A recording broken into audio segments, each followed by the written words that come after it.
দুদিন পরে একটা দিবস আসবে, যে দিবসে এই বিশ্বের কোটি কোটি মানুষ আল্লাহ পাকে সরাসরি অবাধ্য হবে। এমনভাবে অবাধ্য হবে যে মানুষের জায়গায় থাকবে না। মানুষ তার প্রবৃত্তির পাশবিক দাসত্ব করবে। আল্লাহ পাক কি জন্য সৃষ্টি করতে গেলেন এই মহাবিশ্ব? উত্তর হচ্ছে ভালোবাসা। আল্লাহ পাক তার সৃষ্টিকে ভালোবাসেন। আল্লাহ রাব্বুল আলামিন তার মাখলুকদেরকে ভালোবাসেন এবং তিনি চেয়েছেন যেন আমরাও তাকে ভালোবাসি। আল্লাহ রাব্বুল আলামিন চেয়েছেন যে আমরাও যেন তাকে ভালোবাসি। আল্লাহ রাব্বুল আলামিন এর কাছে 100 ভাগ রহমত বা ভালোবাসা এবং দয়া আছে, যার মধ্যে 1 ভাগ, মাত্র 1 ভাগ তিনি পুরো মহাবিশ্বে ছড়িয়ে দিয়েছেন। সমস্ত সৃষ্টির মধ্যে এই 1 ভাগ ভালোবাসা বিরাজ করছে। এই 1 ভাগের মধ্যে আছে বাবা মায়ের প্রতি ভালোবাসা, স্ত্রী সন্তানের প্রতি ভালোবাসা, আমাদের বাচ্চা কাচ্চাদের প্রতি ভালোবাসা, আত্মীয়তার হক, প্রতিবেশীর হক, দেশকে ভালোবাসা, আবেগ অনুভূতি সব এই 1 ভাগের মধ্যে আছে। এই পুরো মহাবিশ্বে যত মহব্বত আছে এটা 1%, 1% মাত্র। আর এই 1 ভাগ ভালোবাসার জন্য আমরা কি করছি সেটা আমরাই বুঝতে পারছি। বাকি যে 99 ভাগ রহমত, দয়া, ভালোবাসা, এটার কথা আল্লাহ পাক বলেছেন, এটা দিয়ে আল্লাহ পাক কিয়ামতের দিন তার বান্দাদের প্রতি রহম করবেন ইনশাআল্লাহ। আশা করা যায় যে ইনশাআল্লাহ আমরা যদি তাওহীদের উপর থাকি, কবিরা গুনাহ না করি, গুনাহ হয়ে গেলেই তওবা করে ফিরে আসি, অন্যের ক্ষতি না করি, সুন্নতে থাকার চেষ্টা করি, হালাল খাই, আশা করা যায় ইনশাআল্লাহ আমরা জান্নাতে যাব। এটা এত কঠিন কিছু হবে না ইনশাআল্লাহ তাআলা। শর্ত হচ্ছে তাওহীদ, আল্লাহ পাকের একত্ববাদ, হালাল রিজিক, তার নবীর সুন্নত এবং দ্বীনটাকে পরিপূর্ণরূপে গ্রহণ করা। আমল করতে পারেন না পারেন, আকীদা বিশ্বাস রাখা, ইসলাম একটা পরিপূর্ণ জীবন ব্যবস্থা, এর মধ্যেই প্রত্যেকটা বিষয়ের সমাধান আছে। হয়তো আপনি আমল করতে পারবেন না, কিন্তু আকীদা আছে। আশা করা যায় ইনশাআল্লাহ আল্লাহ পাক সগীরা গুনাহগুলো আমাদের মাফ করে দিবেন ইনশাআল্লাহ। 99 ভাগ রহমত। কয়েকটা এক্সাম্পল দিচ্ছি। একজন ব্যক্তি ছিলেন বনু ইসরাঈলের মধ্যে, সেই ব্যক্তি 99টা খুন করেছিল, 99টা মার্ডার করার পরে সে চিন্তা করেছে তওবা করবে।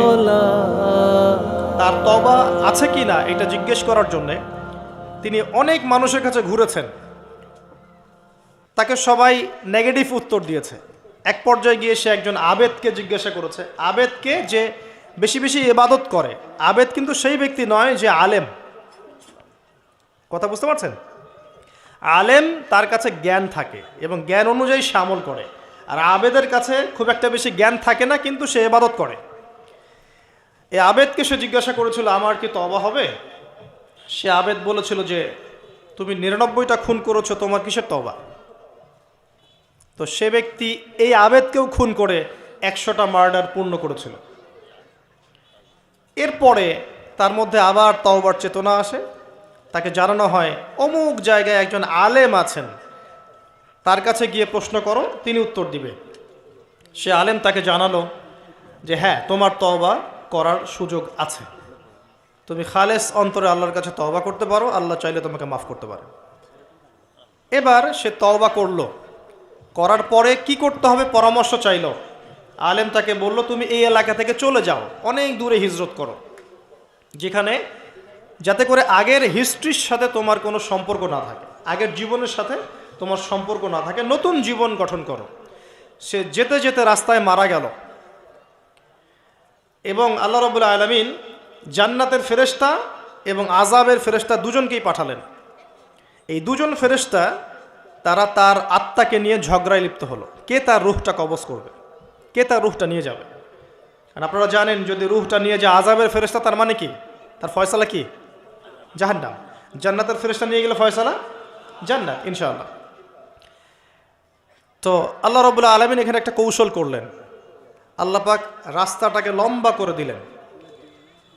সে তওবার জন্য যতটুকু এসেছিল এই রাস্তাটাকে আল্লাহ পাক লম্বা করে দিলেন ওই রাস্তার চেয়ে যে রাস্তাটা থেকে সে যাচ্ছিল। আল্লাহ পাক কৌশল করে তাকে মাফ করে দিলেন। আল্লাহ পাক ফেরেশতাদেরকে বললেন, রাস্তাটা পরিমাপ করে দেখো, কোন রাস্তার পরিমাপটা বেশি, সে যেখানে যাচ্ছিল সেটা না তওবার রাস্তা। তো তওবার রাস্তার লম্বা বেশি দেখালো, এতে করে আল্লাহ পাক তাকে মাফ করে দিলেন। আলহামদুলিল্লাহ, আল্লাহ পাকের দয়া। একজন মহিলা ব্যভিচারিণী, ব্যভিচার বোঝেন তো? আমি আবার আপনাদের ভাষা খুব একটা বুঝতে পারছি না। তো জিনা, জিনা তো বোঝেন, হারাম সম্পর্ক, কাছে আসার গল্প শুনেছেন? কাছে আসার গল্প কার কাছে? একজন গায়ের মাহরাম পুরুষ, একজন